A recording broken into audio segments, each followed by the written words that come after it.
وَلَقَدْ يَسَّرْنَا الْقُرْآنَ لِلذِّكْرِ فَهَلْ مِن مُّدَّكِرٍ۔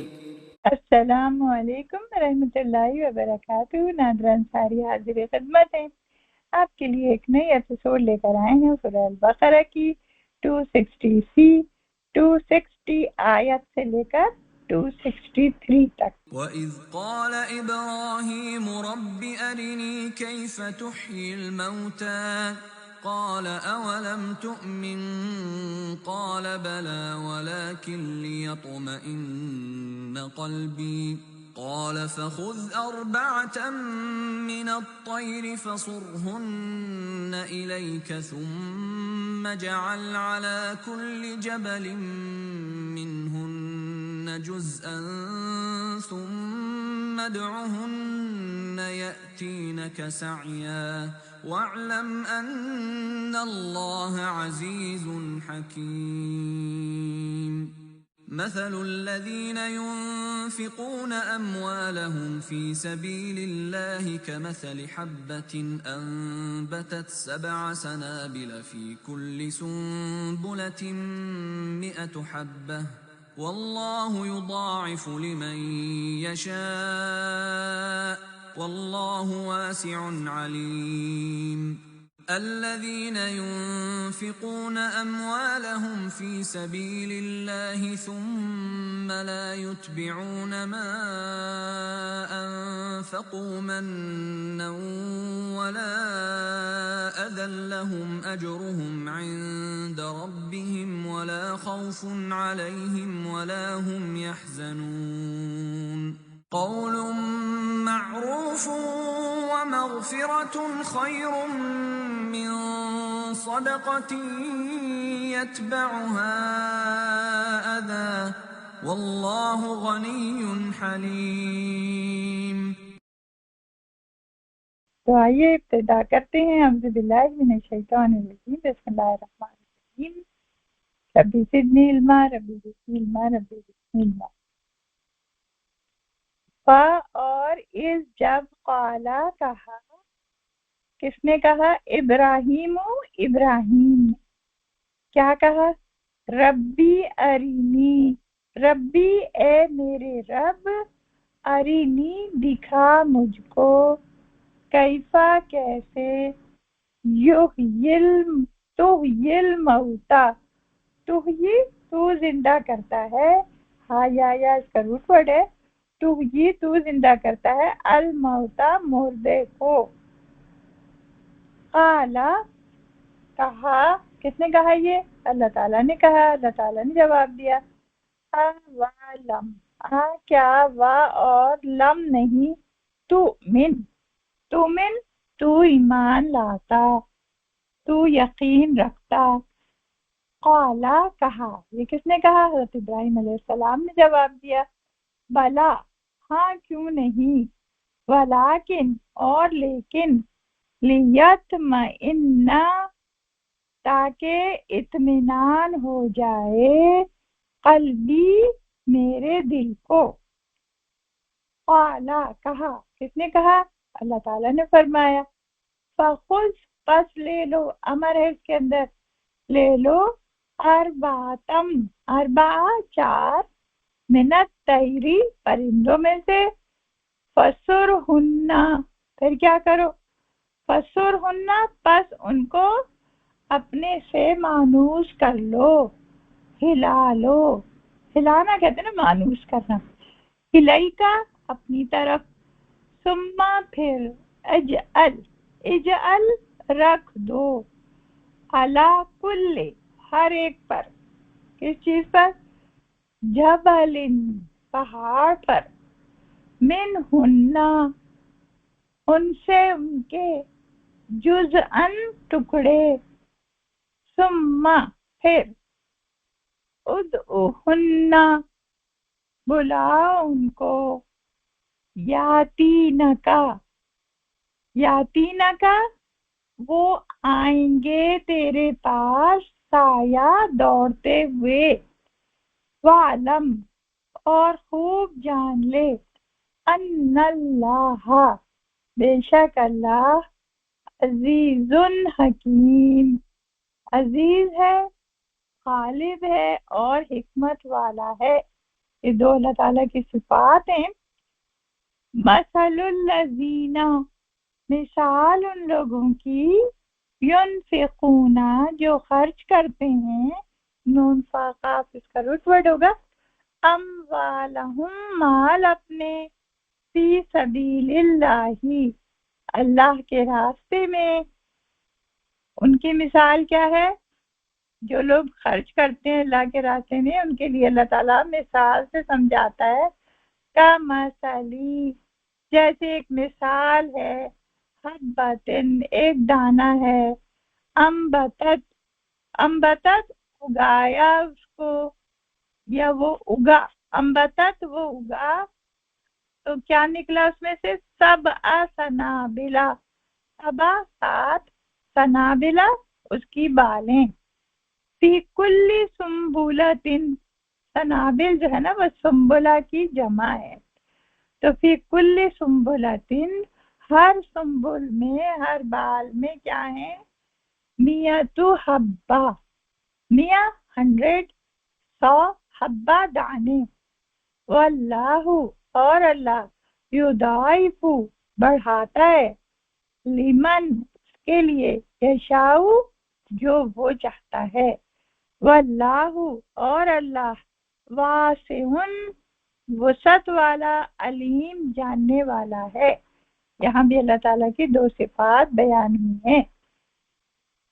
الذین ینفقون، وہ لوگ جو خرچ کرتے ہیں، اموالہم، مال اپنے، فی سبیل اللہ، اللہ کے راستے میں، ثم پھر، لا یتبعون، نہیں پیروی کرتے، ما انفقوا، جو انہوں نے خرچ کیا، منن ولا اذن، منن احسان، کوئی احسان نہیں جتاتے، ولا اذن اور کوئی تکلیف نہیں دیتے، تو پھر ان کے لیے کیا انعام ہے؟ لہم اجرہم، ان کا اجر ان کے لیے ہے، عند ربہم، ان کے رب کے پاس، ولا خوف، اور نہ ان کو خوف ہوگا، علیہم ان پر، ولا ہم اور نہ ہی وہ، یحزنون غمگین ہوں گے، قول معروف اچھی بات، ومغفرۃ اور معاف کر دینا، خیر بہتر ہے، من صدقۃ کسی صدقے سے، یتبعہا پیچھے آئے اس کے، حزن تکلیف، واللہ اور اللہ، غنی غنی ہے، بے نیاز ہے، حلیم بردبار ہے۔ یہ بھی اللہ تعالیٰ کی دو صفاتی نام ہیں۔ تو آپ آئیے ہم اس کو سمجھتے ہیں۔ نحمدہ و نصلی علی رسولہ الکریم وعلی آلہ وصحبہ وذریۃہ اجمعین۔ رب اشرح لی صدری ویسر لی امری واحلل عقدۃ من لسانی یفقہوا قولی۔ ہم سورہ بقرہ کا مطالعہ کر رہے ہیں، اور اس میں جو ہے انفاق کی آیتیں آئی تھیں، پھر اس کے بعد جو ہے آیتیں آئی ہیں، کیا کہتے ہیں، جب ڈائلاگ ہوا ہے اس کا، حضرت ابراہیم کا اور نمرود کا، اور پھر اس کے بعد حضرت عزیر علیہ السلام کی بات ہوئی ہے کہ انہوں نے جب بہت سارے لوگوں کو دیکھا اس حال میں کہ ان کی ہڈیاں تھیں، تو پھر انہوں نے اللہ تعالیٰ سے کہا کہ اللہ تعالیٰ کس طرح یہ سب واپس زندہ ہوں گے، تو پھر اللہ تعالیٰ نے ان کو دکھایا۔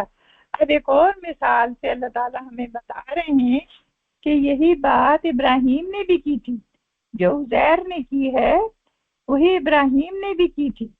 اور حضرت ابراہیم علیہ السلام نے کیا کہا تھا؟ انہوں نے کہا تھا کہ اے اللہ مجھے دکھا دے کہ کیسے تو مردوں کو زندہ کرے گا۔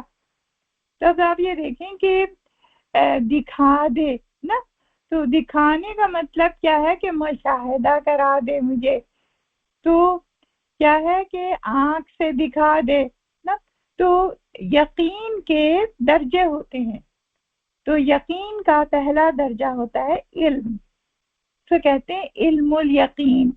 جیسے ہمیں نا ہم پڑھ رہے ہیں قرآن میں حدیث میں کہ یہ جنت ایسی ہوگی دوزخ ایسی ہوگی اور قیامت کا جو بیان ہے سارا کچھ نا, تو یہ ہمارے پاس علم الیقین ہے. پھر یقین کا ایک اور درجہ ہوتا ہے, اسے کہتے ہیں عین الیقین, جس میں انسان دیکھ کے یقین کرتا ہے. تو اور یہ اللہ تعالیٰ یقین جو ہے اپنے نبیوں کو کراتے ہیں, جیسے حضرت عزیر کو کرایا, حضرت ابراہیم کو کرایا, محمد صلی اللہ علیہ وسلم کو بھی یہ درجہ ملا کہ آپ نے جنت دوزخ دیکھی.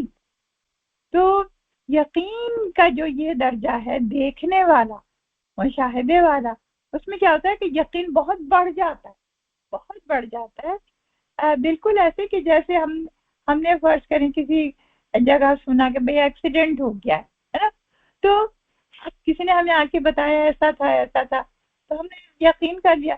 لیکن اگر میں خود جاؤں اور خود دیکھوں وہاں پہ کہ کیا ہوا تھا, تو اب جو ہے میں بہت آرام سے جو ہے بات کر سکتی ہوں, اس لیے کہ جو سنا تھا میں نے اس میں بہت سی باتیں غلط تھیں, کیونکہ لوگ جو ہے نا وہ 2-4 باتیں ملا بھی دیتے ہیں آپس میں, ہے نا. تو اب یقین میں کہوں نہیں, میں تو دیکھ کر آئی ہوں, میں نے تو وہاں دیکھا ہے, وہاں تو یہ تھا وہ تھا نا.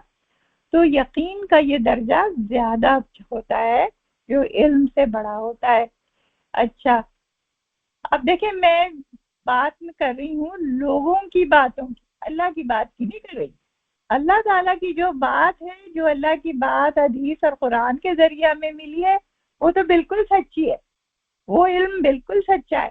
لیکن وہ جو لوگوں کی بات ہوتی ہے, میں اس کی بات کر رہی ہوں, تو وہ تو اس میں تو غلط ملت ہو جاتا ہے, مل جاتی ہیں اور دوسری باتیں بھی. تو پھر یقین کا دوسرا درجہ کیا ہو گیا, عین الیقین. پھر تیسرا درجہ ہے حق الیقین, کہ جو کچھ اس نے سنا, جو کچھ دیکھا, پھر اب وہ اپنے سامنے ہوتے ہوئے ہر چیز اسی طرح ہو رہی ہوتی ہے کہ جس طرح بتائی گئی تھی.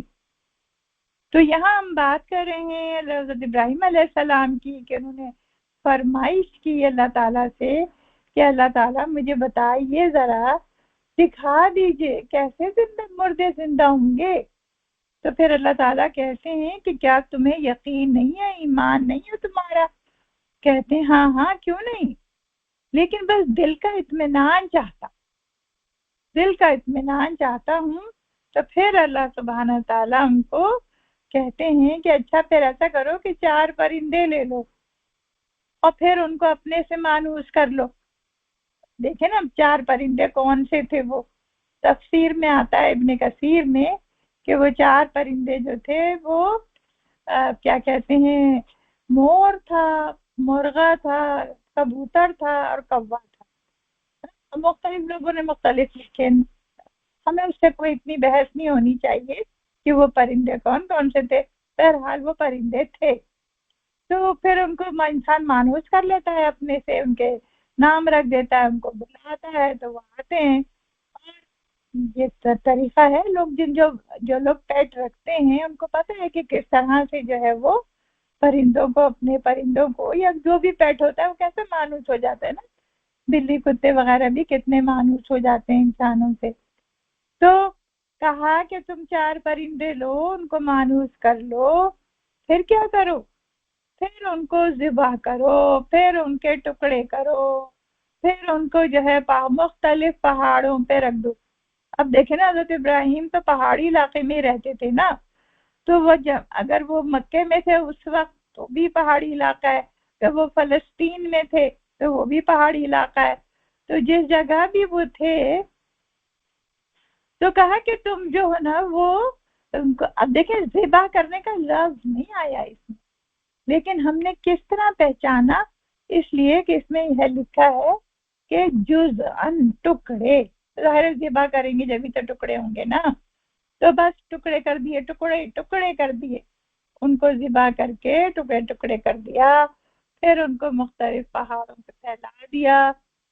اور اس میں تفسیر ابن کثیر میں لکھا ہے کہ انہوں نے سب کی گردنیں, سب کے منہ جو تھے پرندوں کے اپنے ہاتھ میں رکھے, صرف